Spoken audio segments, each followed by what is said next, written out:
The Alchemist's tomb begins in 1843, the same year that Joseph Nicolet dies.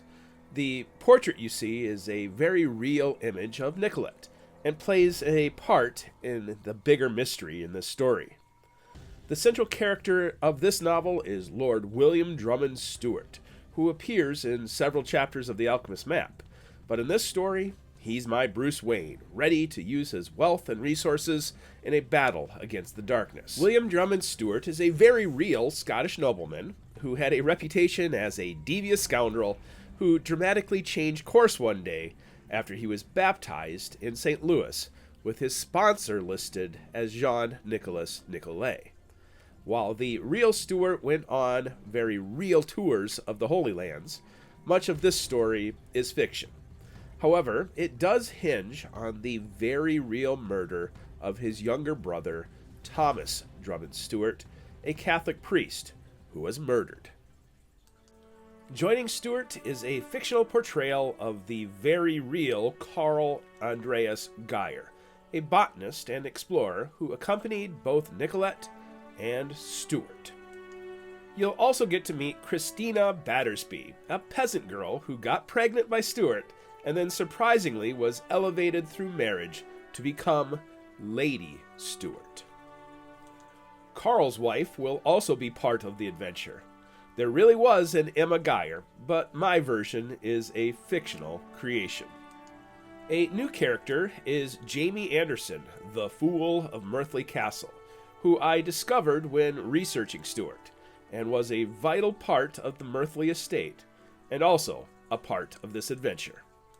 A complete invention is Father Ross McPherson, a defrocked Catholic priest whose scandal led him from the church to Lord Stewart, who had plenty of religious questions after meeting Nicolet. Think of him as the Ask Jeeves or Siri for the expedition.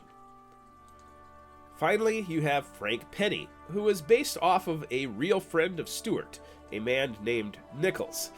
My Penny is a Texan who drew inspiration from real life and from Bram Stoker's Dracula and the similar character of Quincy Morris. While Stewart and company head to the wild mountains of Transylvania, another set of heroes heads back to the frontier of America. The main character in this expedition is Antoine Clement Jr., whose real-life father was killed near St. Louis about this time. Clement also appeared in the Alchemist map as the mysterious Brunia, the half-breed Cree who protected Nicolet during the 1836 expedition. In real life, Clement was a skilled hunter, comfortable upon the plains, mountains, or lakes of Canada. He'll be searching for the men responsible for his father's death, as well as the death of Joseph Nicolet. Another returning character from the Alchemist map is Sergeant Louis Carnes, who works as private security for Lord Stewart. Back in the 1830s, the former military man acted as a private investigator and looked into the death of Lady Margaret Drummond. In this tale, he joins Clement not only for revenge, but to finish what Nicolet could not finish, finding the Philosopher's Stone. Helping these two will be Professor Corey Morgan, an expert on ancient Norse mythology and an expert on the secret society, the Order of Eos. Since Joseph Nicolet worried about the reasons why Eos searched for the stone, Professor Morgan will bring his vast knowledge to try to discern who created this original stone and where he might be buried. Recognize the red hair? In the Alchemist's tomb, you'll learn the origin story of the Forsberg family.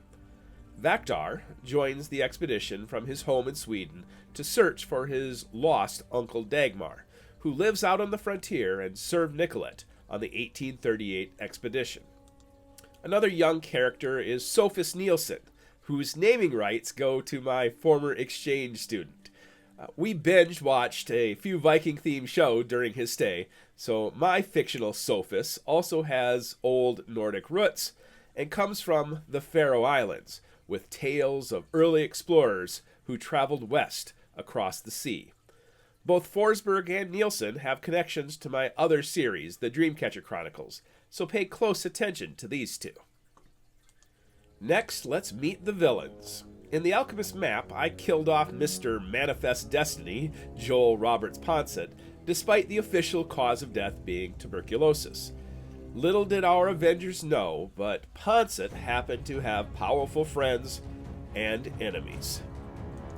Solomon Delhut is an enemy with connections to the Order of Eos.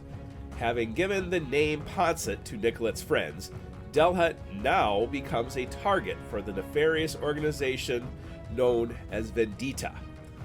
Delhut appeared in the Alchemist map, and his ancestors appeared in the Alchemist stone. Another familiar name is Lachlan Morrison, whose family has ties to the Order of Eos that show up as early as the Alchemist stone and later appear in The Fire Handler. This fictional henchman will be the father of Bushy Bill Morrison, who comes out of the Calgary area before settling in Hiawatha County. As with the other books in the series, I have an assassin. This time he works for Vendita. This athletic Bulgarian is based on my adventure guide on my 2023 Danube River cruise, and based on my description, AI matched the real fella pretty well. I also took the name of this ship hostess, Simona, for my villain. This aging Russian countess has a complicated backstory and has connections to both Transylvania as well as Baku, where the Alchemist map assassin Krasden Krai happened to come from. This powerful political influencer has some shady associates.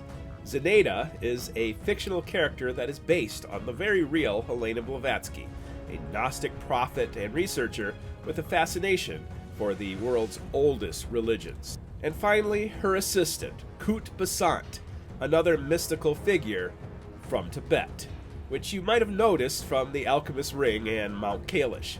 He's a bridge, of course, to another villain from the Dreamcatcher Chronicles series, Tirani Basant.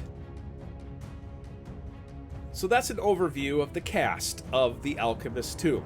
You can order a copy from the link below.